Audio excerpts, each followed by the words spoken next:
Hello guys, my name is Cheryl the Sassy Baker. Welcome to Once Upon a Baker.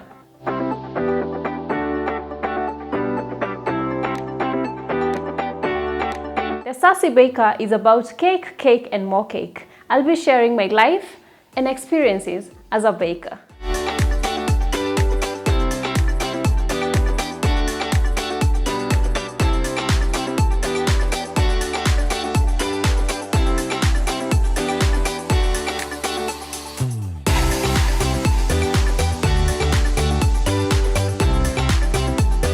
The first time I ever baked, I was in class 4. My mom taught me. I think she used to like baking, or she used to do a couple of things with cakes. Or sometimes she could bring us cake and I think I got curious. I wanted to know how to do it. I remember I did a very nice chocolate cake in class 4. Since back then, other than just cake, I've had a passion of doing different foods. Yeah. Though I'm not exactly a fan of hot kitchen, though I can do a couple of nice things. But yeah, that was the first time I ever baked a cake. And throughout, I can tell you, and those people who know my past, I was always the one of the best, and a lot of times the best home science student, for those who did home science. When it came to cooking, any artwork, I just love art naturally. I could sew, sewing a complete dress, a complete shirt when I was still very young. But I think I loved doing cake best. Yeah, so all through I did cake. All through I think I felt like it was something I wasn't sure I was going to ever do it as a business. Because it is many years back, and even I only started doing it as a business recently. Yeah. I always did it as a hobby.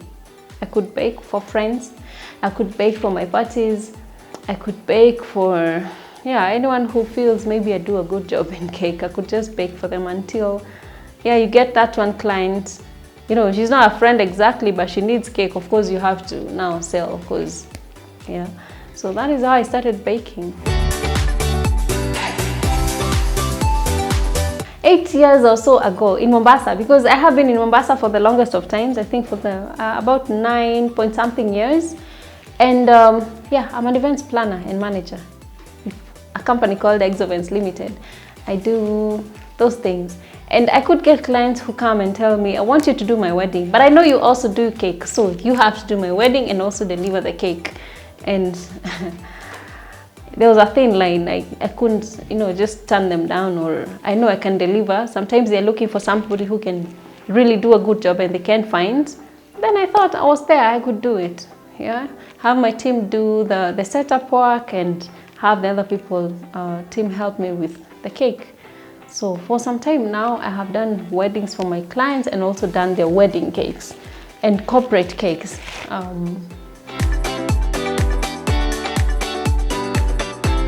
I had been in Mombasa for quite some time, doing events and also doing those cakes. But in the last couple of years, Coast has been somehow affected because we were in, more on the hospitality side of things. And hospitality in Mombasa has been a bit not the best. Yeah. So I felt it was about time we changed grounds. And then COVID came. We had a lot of events planned. Parties stopped, small events stopped, and we could just, sit and watch and wait and see what would happen next. But it was always in the plan that I had come from Nairobi. I always felt Nairobi was a better place for me to be. But Mombasa gave me, 9 years in Mombasa gave me a break that I really needed in my life. I went to Mombasa and started from scratch. Like I was like 23, 22, I don't remember. Yeah, I started from scratch, from zero. And I remember I started being a waitress in Mombasa. I had wanted to be a baker in that restaurant, but the employer didn't think I could deliver. He thought the kitchen was for men. He thought the kitchen was for men until years later I left the restaurant and he saw the kind of work I was doing in cakes and he wanted me back. But it was too late. I told him you could not be able to or afford to pay me then. So yeah, that was my journey. I left Mombasa because we needed to find greener pastures or find growth in different places, and I felt Nairobi was a good place to always fall back. Yeah, and here we are. Nairobi, since I came, I have been an online person. I do a lot of my businesses online. So whether I work from Nairobi, whether I work from Mombasa, I had a lot of people still knowing, like they could tell when I move, they could tell when I'm in Mombasa, they could tell when I'm in whatever place, anywhere, they could tell.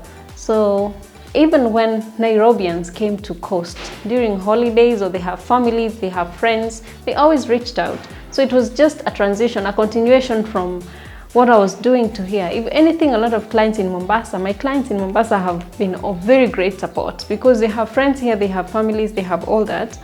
So anytime they need anything, they always reach out and tell me, my friend, my family, my auntie, my sister, or whoever needs a cake, can you do it for them? So there was no stopping. There was no stopping. So yeah, but they miss me big time, and I miss them. My Mombasa people were just, it's people I grew up. I grew up with kids for years, like since they were 1 year to about 8. Me doing their cakes every year. So leaving was not the easiest of decisions. But again, in what I do in cakes, the artistic part of the cake was not easy to just leave a branch open and walk away from it. So, but Mombasa people, I'm thinking about them.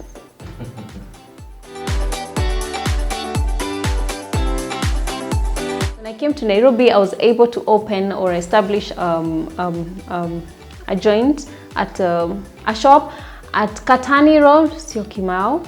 You can always find us on this number. We'll give you directions. We can drop you a pin. You can drive to us, or we can always do your deliveries to wherever you are.